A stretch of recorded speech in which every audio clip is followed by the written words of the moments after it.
श्री स्वामी समर्थ. समर्थ योगी मित्रमंडळामध्ये आपलं स्वागत आहे. मी ओमकार सावंत आज तुमच्यासाठी एक नवीन अनुभव घेऊन आलोय पुण्याहून. तर आज आपल्यासोबत अभिजित पणशीकर या माऊलींना महाराजांचा आलेला अनुभव ते आज आपल्यासोबत शेअर करणार आहे. श्री स्वामी समर्थ. श्री स्वामी समर्थ. समर्थ योगी मित्रमंडळ या चॅनलमध्ये आपलं स्वागत आहे. धन्यवाद. माऊली, आम्हाला नक्कीच ऐकायला आवडेल तुमचा अनुभव. तुम्ही आमच्यासोबत महाराजांचा अनुभव आलेला शेअर करा.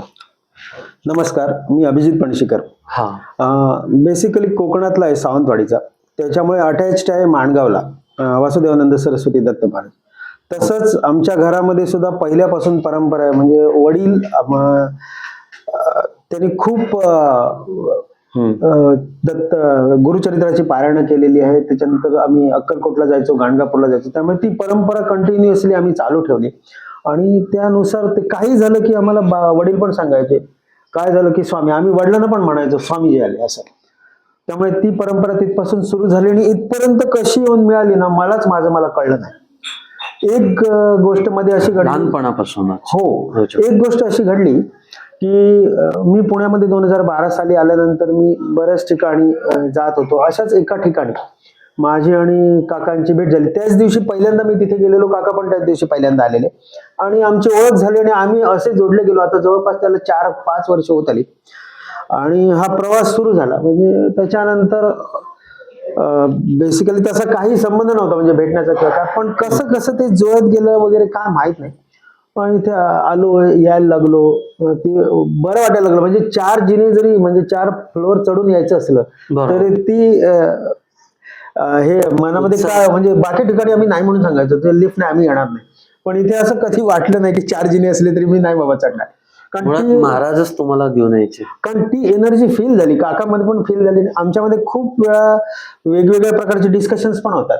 म्हणजे जे अनुभवांचे आहेत ते होतात. कारण आमचे गुरु महाराज वासुदेवानंद सरस्वती, त्याच्यानंतर नारायण काका ढेकणे महाराजांची आम्ही दीक्षा घेतलेली आहे. त्याच्यामुळे ते अनुभव आणि ते वेवलेंथ जुळली, वय वगैरे सगळं ह्याचा हे विचार सोडून सगळी वेवलेंथ जुळली.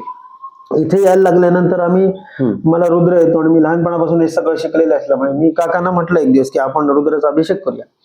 मग ते असं आमचं सुरू झालं की कधी काकांना वाटलं की काका हाक मारतात आणि मी सगळं बाकीचं सोडून पहिल्यांदा येतो. ते रुद्राभिषेक वगैरे आम्ही बसतो, करतो, इथे सगळं मांडावळी करतो.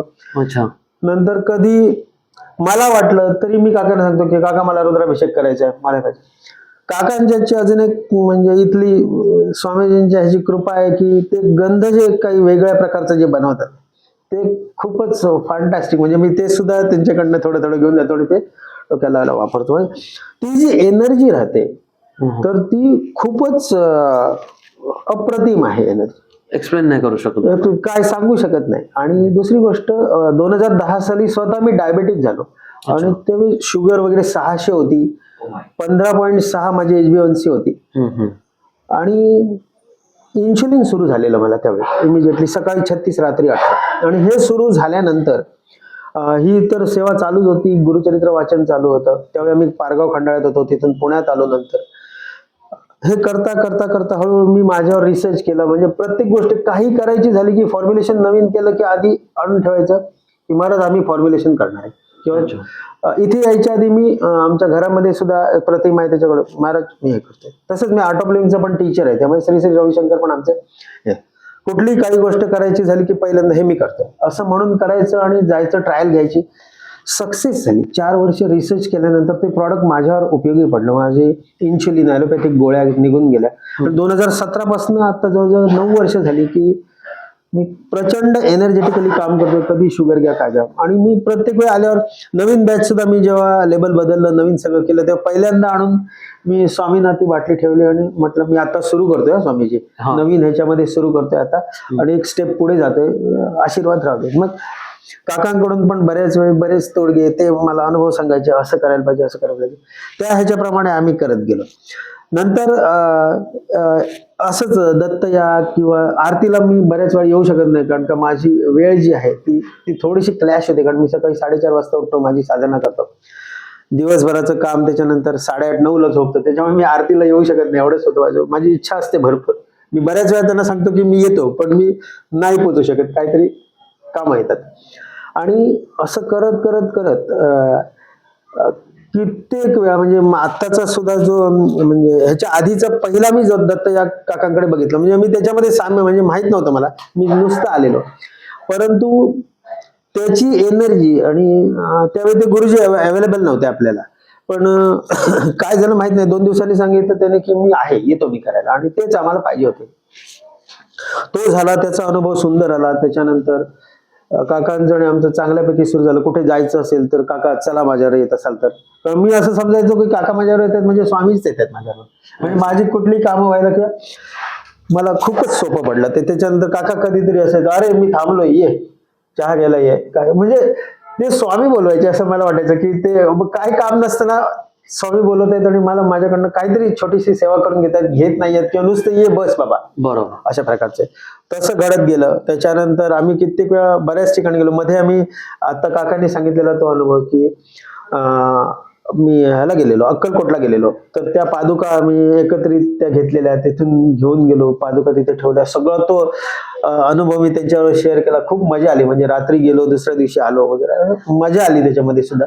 पण ते असं हे होत राहतं की ये स्पंदनं ती जाणवत राहतात आपल्याला. त्याच्यानंतर गेल्याच वेळी काका बोलले की आपल्याला दत्त याग करायचा आहे, परंतु होईल की नाही म्हणून माहित नाही. म्हटलं काय झालं काका, कशाचमुळे? म्हणाले की अशी अशी अडचण आहे फायनान्स. म्हटलं काका विचार करायचा नाही, जिथे जसं स्वामी म्हणतात भिवू नकोस मी तुझ्या मागे आहे. म्हटलं काही लागलं तरी तुम्ही मला सांगितलं, जे असेल ते मी सेवा करेन किंवा जे असेल ते मी फुलाची पाकळी देईन. आणि मी त्यांना, आणि हा झाल्यानंतर एवढा सुंदर अनुभव आला. आणि त्यावेळी मी एकटाच होतो. मी त्यांना सांगितलेलं फक्त की मी 16 बिळ घालून काय बसणार नाही वगैरे, आलं मी लास्ट पूर्णाहुती करीन. तर माझं तेवढं मी कनेक्ट हे केलेलं आहे, त्यामुळे मला 16च घालायला पाहिजे किंवा तो एक कॉस्ट्युमने हे करायला पाहिजे असं काही नाही. मग मी ती पूर्णाहुती दिली. त्याचे बेनिफिट कालपर्यंत सांगतो मी, एकच शेवट सांगतो की मी दुबईपर्यंत बिझनेसला मी घेऊन गेलो, आणि तिथे बिझनेस आम्ही, ते जाण्यापूर्वी सुद्धा मी काकांना येऊन सांगून गेलो की मी असं काका चाललोय, स्वामींना सांगून गेलो, आणि त्यांनी ते आशीर्वाद दिले. त्यांनी मला एक वस्तू दिली करून, मला जायला लाग बिंदास. आणि मी आल्यानंतर आजच भेटतो त्यांना, आम्ही 5 तारीखला आलो, पण आजच आमची पहिली भेट होते. काल सुद्धा त्यांचा फोन आला मला, आज मला 2 ठिकाणी जायचं होतं, 2 ठिकाणी म्हटलं नंतर जाऊ, पहिलं काकांनी बोलवलं म्हणजे स्वामींचा आदेश आहे, काहीतरी असणार आहे, त्यामुळे जायला पाहिजे. एक विचारायचं होतं मला तुम्हाला की म्हणजे आयुष्यात, जसे तुमच्या आयुष्यात महाराज आले, ठीक आहे, तुमचं काम आहे, जिथे नाम तिथे काम, महाराजांचं नाम घेतल्यावरती काम होतातच, पण एक असा पॉइंट येतो आयुष्यात की आपण ना बोलत असतो की म्हणजे महाराज आता सगळं संपलं, आता ह्याच्यातून तुम्हीच तारा. तर असा कुठला तुमच्या आयुष्यात आलेला पॉइंट आणि त्या टायमाला ट्रिगर झालेल्या गोष्टी? 2017ला मी बिझनेस सुरू केला, SBI कडनं 5 लाख रुपये घेऊन, आणि 2018 एंड म्हणजे जवळपास करोना जेव्हा सुरू झाला 19ला, आणि त्याच्यानंतरची जी 1.5 वर्षाची फेज आहे ती माझ्या ह्याच्यामध्ये अशा प्रकारे आली की मी NPA 8 मध्ये गेलो. NPA 8 म्हणजे फायनान्स वाले खूप चांगल्या प्रकारे सांगू शकतात की NPA 8 चा अर्थ काय असतो. बँकेमध्ये एवढा मायनस मध्ये मी गेलो की इट वॉज नॉट पॉसिबल की परत मी बिझनेस करणं किंवा काही गोष्टी करणं शक्यच नव्हतं. अच्छा. परंतु त्यावेळेस जसं जोशी काकांचं आडनाव जोशी काका, तसेच एक जोशी म्हणून मॅनेजर आले तिथे बँकेत. मला सगळ्या फायनल नोटिसेस आलेल्या, त्याने सांगितलं I will take legal action against you वगैरे सगळं सांगितलं. मी त्यांच्या समोर जाऊन बसलेलो. जोशी काकांसारखे एक जोशी म्हणजे ह्याचे इच्छे वगैरे असे ते मॅनेजर आले, आणि त्यांनी बोलवलं. मला म्हटलं व्हॉट इज द प्रॉब्लेम. म्हटलं मला समजत नाही, म्हटलं का यू आर बँकर आणि तुम्ही मला सांगा की आता ह्याच्यातनं कसं बाहेर पडायचं. बरोबर.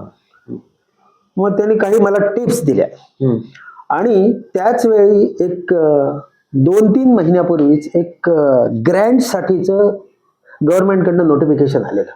आणि ग्रँट म्हणजे एक गव्हर्नमेंट, तुम्ही काहीतरी प्रोजेक्ट करताय त्याच्यासाठी काही पैसे देतं तुम्हाला, आणि ते पैसे परत द्यायचे नसतात, ते सोशल इम्पॅक्ट लोकांवर तुम्ही काय घडवता. आणि मग त्याच्यामध्ये मी सगळं 6 महिने ते अटेंड केलं. सगळं ऑनलाईन होतं कोरोनामध्ये. आणि त्याच्यानंतर एक दिवस असा आला की सगळं संपल्यानंतर यू आर सिलेक्टेड.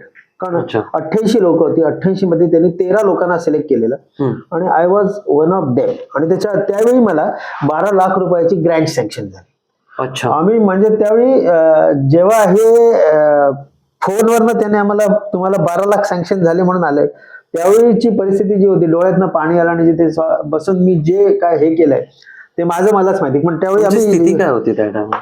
त्या टायमाला म्हणजे आम्ही बाहेर नाहीच पडू शकणार, म्हणजे काय करायचं काय ह्याला म्हणजे मार्गच दिसत नव्हता आम्हाला कुठला. हा. मग त्यावेळी जी नंतर उभारी आली, त्याच्यानंतर जे महिना 2 महिन्यामध्ये सगळं क्लिअर करण्यात गेले, सगळं झालं. आणि त्याच्यानंतर आता मी मागे वळून नाही बघितलेलं आहे. म्हणजे जो टार्गेट ठरवला बिझनेसमध्ये की एव्हरी इयर तुमचा जो टर्नओव्हर होईल तो एव्हरी इयर डबल, आणि तो कंटिन्युअस ठेवलाय मी आतापर्यंत. आता सुद्धा तसाच मी डबल केलाय, आणि ती मी स्वामी कृपाच समजतो. म्हणून मी सकाळी उठल्यानंतर आणि झोपताना नक्की. की स्वामीजी बघून घ्या, मला- बाहेर जातात. म्हणून मी माझ्या दरवाजामध्ये आता इथे जसा फोटो लावलाय तसा मी दरवाजामध्ये फोटो लावून ठेवलेला आहे. जाताना हात लावून बाहेर चाललो मी, स्वामीजी चला माझ्याबरोबर, असं सांगून निघतो. त्यामुळे ज्या कामासाठी जातो किंवा जे ठरवून जातो, आजपर्यंत मी संकल्प बरेच केले की असं करीन तसं करीन तसं करीन. एक दिवस बसलो आणि मी सगळे संकल्प सोडून दिले. म्हटलं ह्याच्या मागचे जे संकल्प सगळे घेतलेले होते सगळे म्हटलं सोडून देतो मी, ह्याच्यापुढे कुठलाही संकल्प घेणार नाही. तुम्ही ज्या मार्गाने न्याल किंवा जसं मला तुम्ही न्याल तसं I will walk behind you. आणि हे केल्यानंतर मला कुठला संकल्प घ्यावाच लागला नाही की मला आता हे हवंय म्हणून मी हे करीन, मला हे हवंय म्हणून मी हे करीन. खूप सुंदर. आणि लेटेस्ट मधली मी तुम्हाला न्यूज सांगतो की आत्ताचीच, की मला आता बँकेने 10 लाख रुपये दिले बिझनेस करण्यासाठी, हम्म. स्टेट बँक ऑफ इंडियाने. आता गव्हर्नमेंटने काहीतरी नवीन रूल काढलाय, आणि काही बँकांना त्यांनी आमच्या DIPP जे म्हणजे डिपार्टमेंट ऑफ सायन्स अँड मॅनेजरचे जे स्टार्टअपची जी लोक आहेत त्यांचे लिस्ट पाठवल्या, आणि त्यांना सांगितलंय की ह्यानं जेवढं पाहिजे तेवढं फंडिंग द्या. पैकी त्याच्यापैकी मला 2 बँकांचे फोन आले, आणि they are ready to give me whatever I want. त्याच्यापेक्षाही ते जास्त त्यांनी मला कमिट केले, आणि ह्या 2 दिवसात मी ते फायलिंग कंप्लीट करून मी त्यांच्याकडे शिफ्ट होते. म्हणजे 10 लाखापासून जवळजवळ 1 करोड पर्यंत फंडिंग द्यायला ते रेडी आहे. म्हणजे हा बिझनेस कुठल्या कुठे आम्ही घेऊन जाऊ शकतो. म्हणजे ही परिस्थिती 2017 पासूनची आतापर्यंतचा जर अभ्यास केला तर एक पुस्तक पण लिहून येईल, एक पिक्चर पण होईल चांगला. नाही, खरंच काका खूप खूप धन्यवाद अनुभव शेअर केल्याबद्दल. आणि तुमच्या या अनुभवावरून हे समजतं की म्हणजे नुसतीच भक्ती नाही, पण भक्तीवरती असलेला विश्वास देखील दांडगा असावा. तर आज तुमचा महाराजांवरती विश्वास होता दांडगा, म्हणून एक काळ होता की तुम्हाला बँक लोन देत नव्हतं, तुम्हाला पैसे पेड करायचे होते. आणि आता एक असा काळ आलाय की तुम्हाला अनेक बँका लोन देत आहेत. तर ही महाराजांचीच कृपा आणि महाराजांची म्हणजे म्हणतात ना की हे महाराजांचं माया आहे, प्रेम आहे ते तुमच्यावरती. कारण की तुमच्या भक्तीमध्येच ती तेवढी शक्ती आहे, आणि तो भक्तीमध्ये आलेला विश्वास आहे. तर मित्रांनो, असा हा आपल्या काकांचा अनुभव होता. तुम्हाला देखील अनुभव शेअर करायचा असेल तर माझ्या दिलेल्या नंबरवरती कॉल करा, चॅनलला लाईक करा, सबस्क्राईब करा. व पाली जिल्हा रायगड इथे आपण मठ बांधत आहे महाराजांचा. त्या मठाच्या सेवेबद्दल जरी देखील तुम्हाला इन्क्वायरी करायची असेल तर नक्कीच मला दिलेल्या नंबरवरती कॉल करा. नवीन अनुभव घेऊन येईपर्यंत श्री स्वामी समर्थ. जय जय श्री स्वामी समर्थ. स्वामी. थँक्यू.